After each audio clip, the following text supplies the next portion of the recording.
Okay, and then I push again. A lot of times when we've been out Yeah, it's teaching recovering. and also riding, we noticed one big difference, that light winds and what beginners go through are pretty much the same thing, and it's all about pumping. Body position, pumping, how you're getting up on the board, and actually having your body move in a rhythm where your rear hand is doing the pumping, your front hand that has tension. It helps you point downwind and get up in the light winds like here. A lot of people will find as well, even though they advance, as they move forward, pumping is the whole name of the game. Of course, you have to have the right foil set up, but actually being able to pump proficiently in winds like this that are 10 to 13 miles an hour is where you really can excel.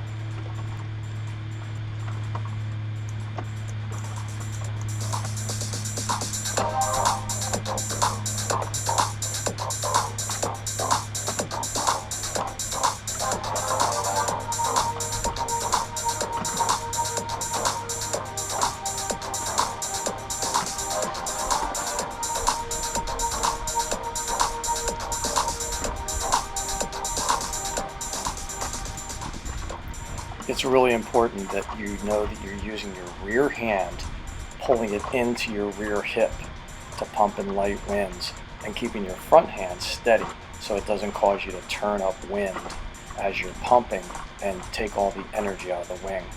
When the wing's directly above your head or you're pumping both hands equally into yourself, you're not using all the surface area.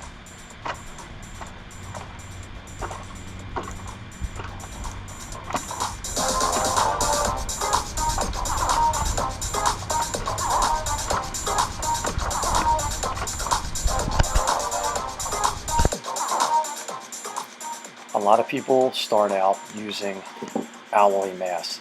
Alloy masts are great, they're cheaper, but you will find after your progression of getting up and going, if you're going to be riding in light winds, you might want to switch to a carbon mast. A lot of people worry about just only the front foil and the rear foil, where that carbon mast can make it lighter and help you get up more in light winds.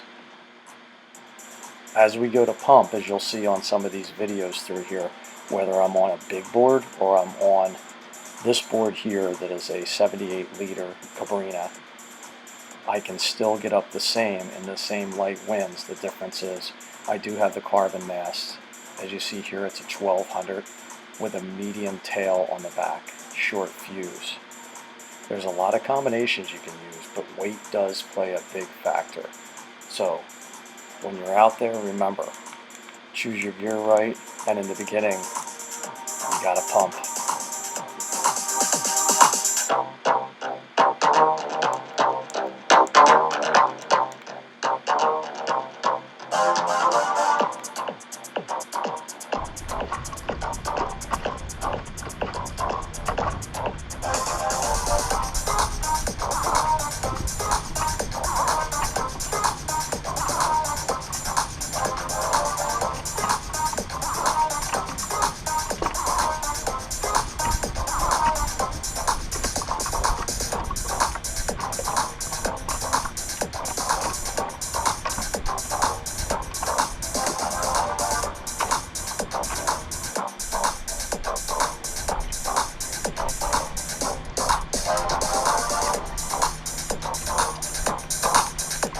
You'll notice I put the wing on my head to balance. Sometimes if you find it to be a little tippy before you're going to get up on your feet, you can put that wing on your head. If you notice, my body is moving in coordination with the pump of the wing.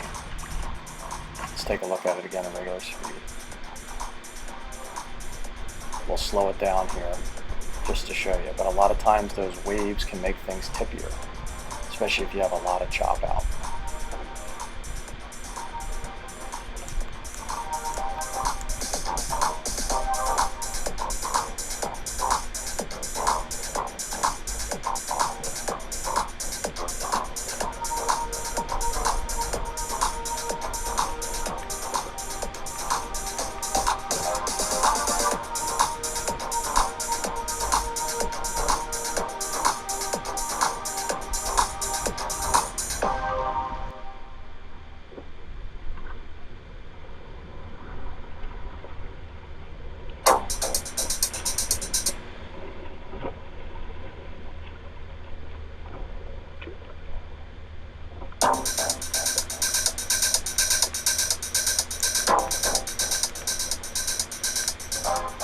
Sometimes it's silly, but you'll notice that putting that wing on my head keeps me balanced.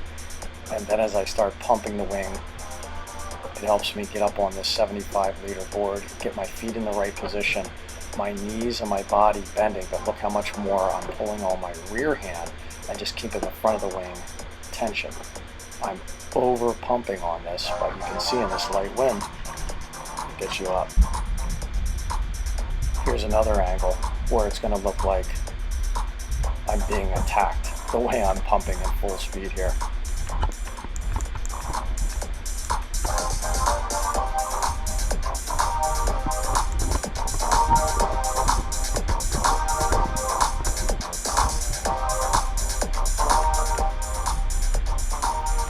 Remember, at the end of the day, always make sure you know how to get back if the wind dies completely.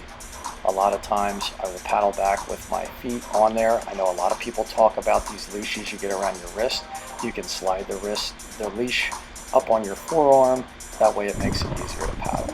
And remember, make sure it's not too shallow.